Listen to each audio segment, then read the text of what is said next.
Hey, everybody. Welcome to Dentistry Support, the podcast. I'm so excited to introduce our host, the infectious, kind-hearted Sarah Beth Herman.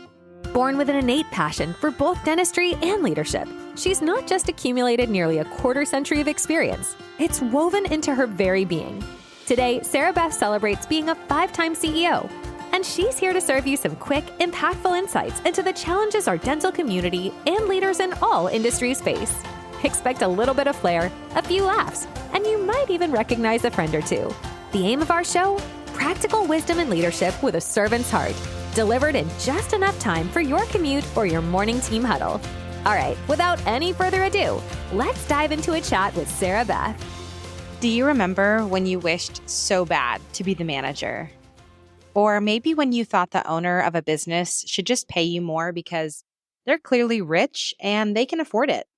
Do you remember starting your own business and having no idea how to price something because you're a one-man show and you didn't have a big name brand behind you to back you up?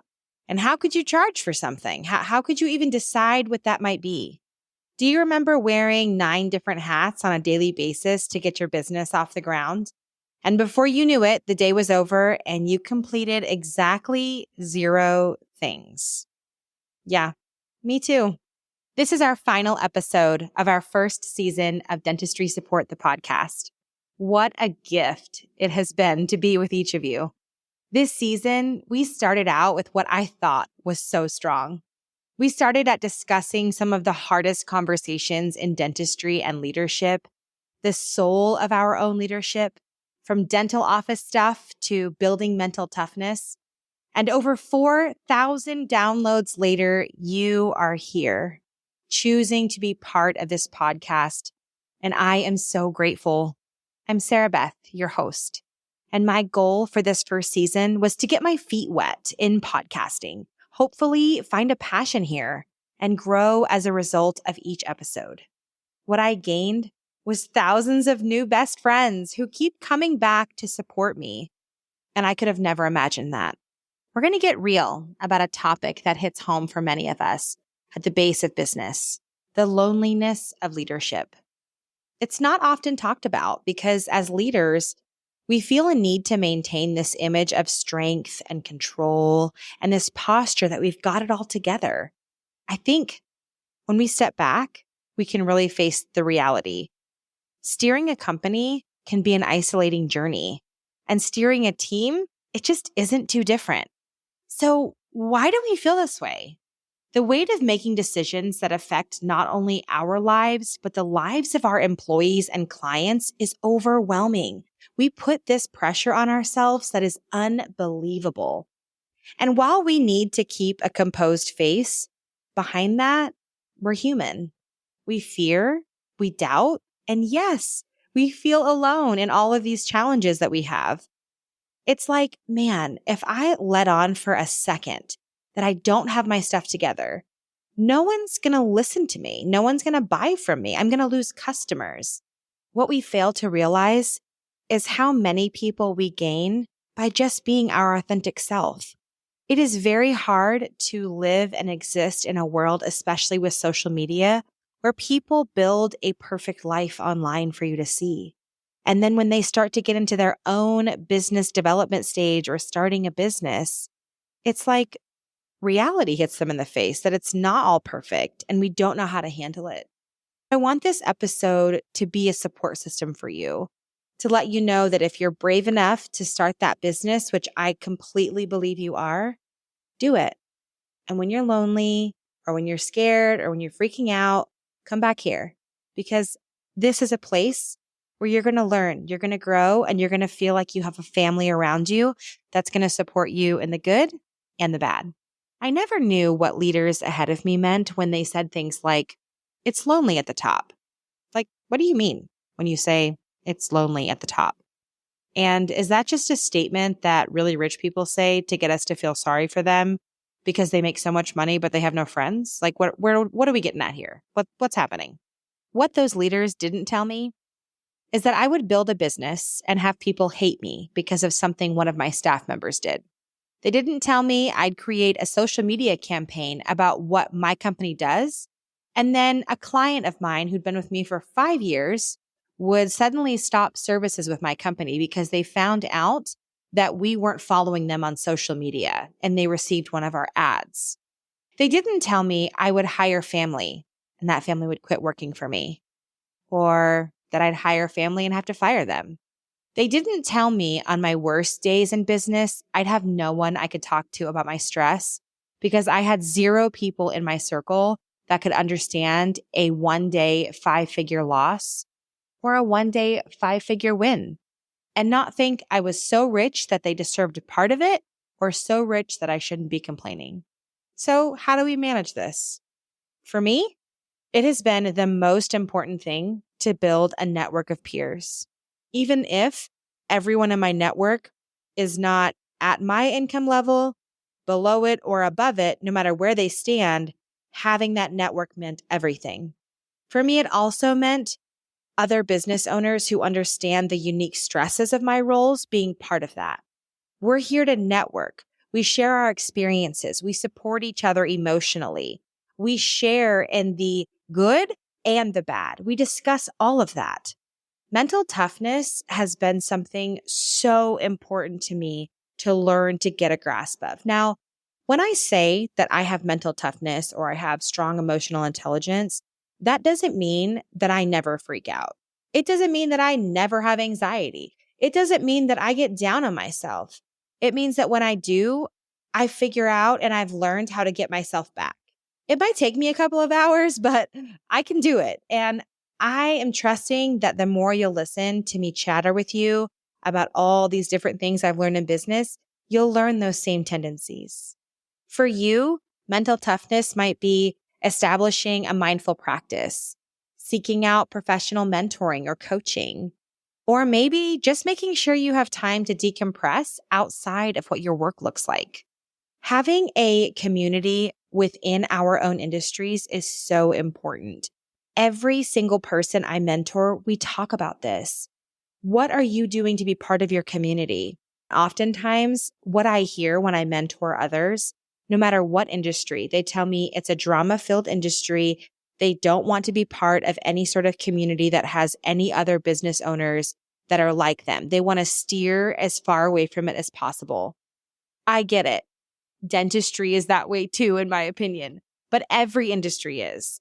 Choosing to create a network in your industry will change the way leadership is forever. I want to open up the conversation. How do we cope with loneliness in leadership? What strategies exist out there? And I'm here to share with you what's working for me. It doesn't mean it's all going to work for you, but I know it works. There's 3 main ways that you can overcome that loneliness that comes with leadership, that loneliness that comes with business ownership. Cultivate your network. Seek out and create a network of fellow business owners and leaders. You can join a mastermind group. You can attend industry conferences. You can participate in online forums. You can find a singular mentor that will help you and guide you. And that connection with that mentor will get you connections with so many other people, because if they're mentoring you, they're probably mentoring 5, 10, 15, 20 other people that also have spheres of influence. If you're too shy to go to a conference or you don't have the money to go to a conference yet, totally cool. You don't need to go to all of those, but find a way to connect with yourself. A year ago, I attended a huge conference. I made 7 friends at this conference that I'm still friends with today. And we talk all the time. We text, we message, we inspire each other. We get excited to see each other at future conferences. Build yourself a network, because being able to bounce things off of another professional is incredible. You feel empowered. You feel like, man, I can trust them because they totally get where I'm at. Get on your schedule, even if it's like virtual check-ins with friends or peers, get them on your schedule once a month. Start talking with friends as much as you can. Even if it's annoying to add something to your schedule that doesn't make you money, it's worth it for your mental health. This practice of making sure that you have virtual meetings or you schedule a coffee date with a friend, it will recharge you. It will fill your cup and you will feel so good. These kind of practices, they mitigate those feelings of isolation by reminding you that other people share in similar struggles. And sometimes you might go to those meetings or hop on those calls and you might be the only one talking. But then the next time your friend is going to unload on you because they just need someone to hear them out. Be that person for someone else. Number 2, engage with a supportive network that encourages sharing of vulnerabilities. What I mean by that is make sure that when you're building this network, that network is not just a bunch of false realities. When I say false realities, I mean the picture that gets painted on social media. These perfect businesses, these perfect offices, these perfect teams. No team is perfect. No business is perfect. But partnering and having friends that understand that allow you to have that vulnerability to chat about what's going on in their business, give you advice and not judge you, that is a beautiful and glorious thing. And if you don't have that, I am inviting you to my network. I'm inviting you to my network so you can call, you can text me, you can head over to the group on your favorite social media platform.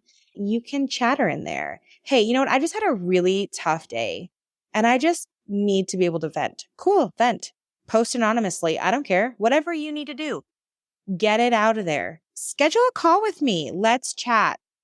Let's meet for a virtual coffee so you know you have a friend in business. This practice will nurture a sense of belonging and community that is absolutely essential for your mental toughness. It reminds you that you're not alone.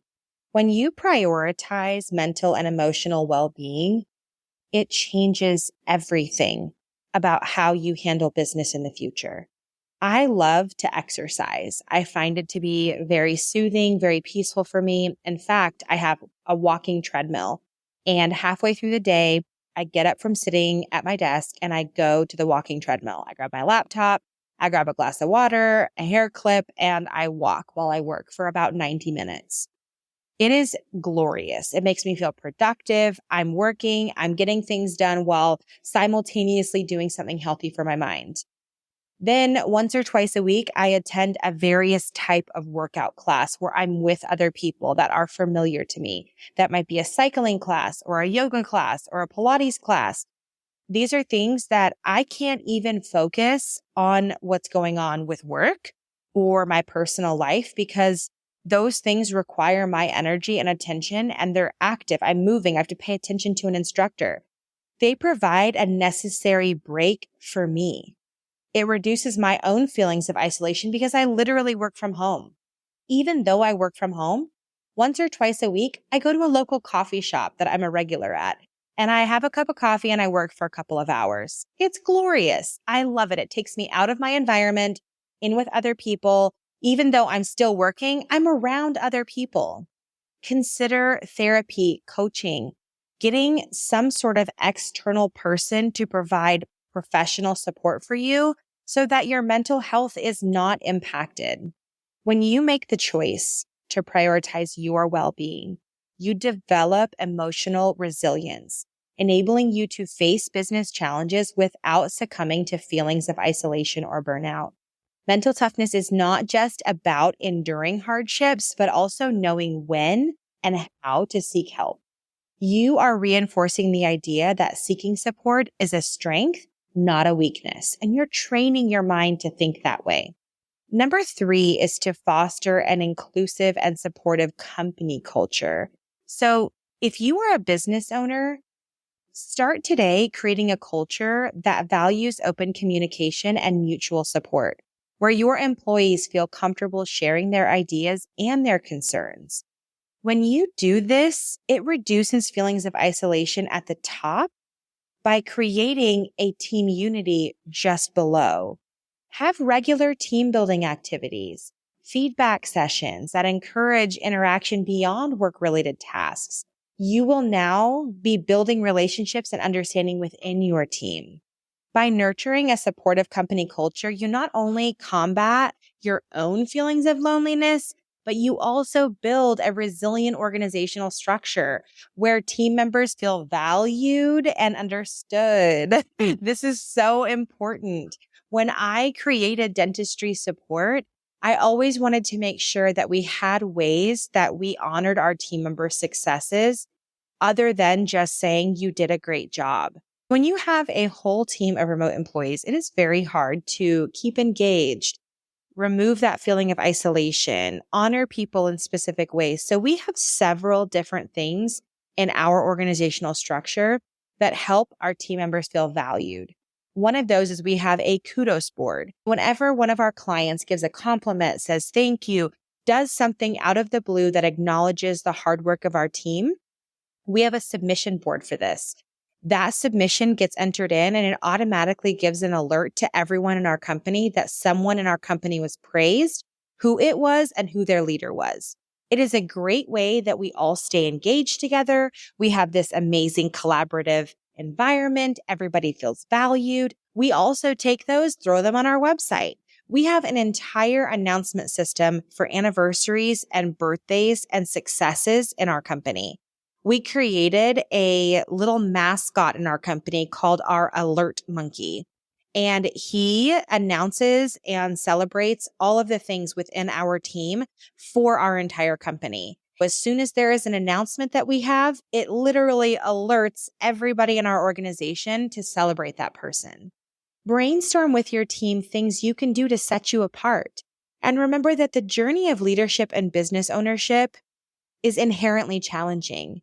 It does feel lonely, but it doesn't have to be a path that you walk alone.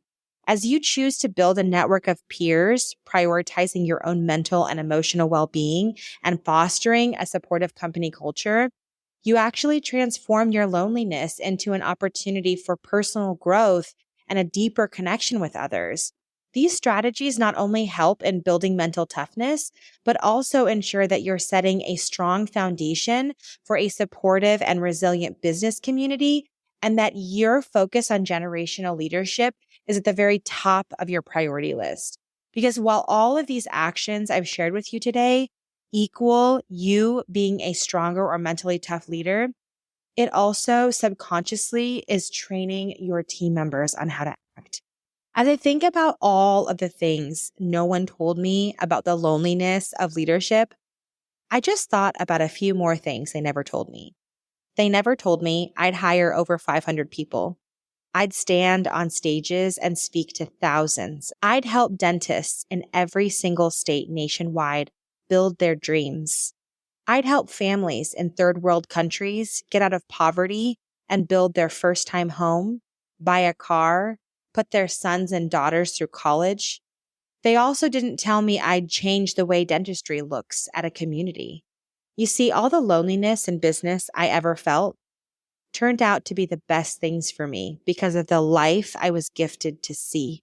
Yeah, that's a good moment. As I wrap up this season and I reflect on the challenges of leadership, remember that even the strongest leaders face moments of vulnerability and loneliness. It's okay to seek support, to prioritize your own well-being, to foster a sense of community within your industry. Recognizing and addressing these feelings, you actively transform your own mental toughness and you build a stronger, more resilient leadership and owner presence. I heard a quote that it says it was unknown, so I don't know who to attribute this to. If you know who, send me an email. It says, sometimes the strongest people are the ones who love beyond all faults, cry behind closed doors, and fight battles that no one knows about.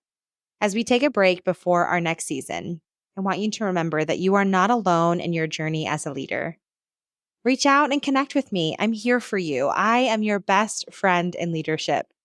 Remember that vulnerability is a strength. It's not a weakness. Season 2 of Dentistry Support, the podcast, is already in the works. And man, it is so good, you guys. It is so good. If you would like to be a guest on the show, please visit dentistrysupport.com or connect with us on social media.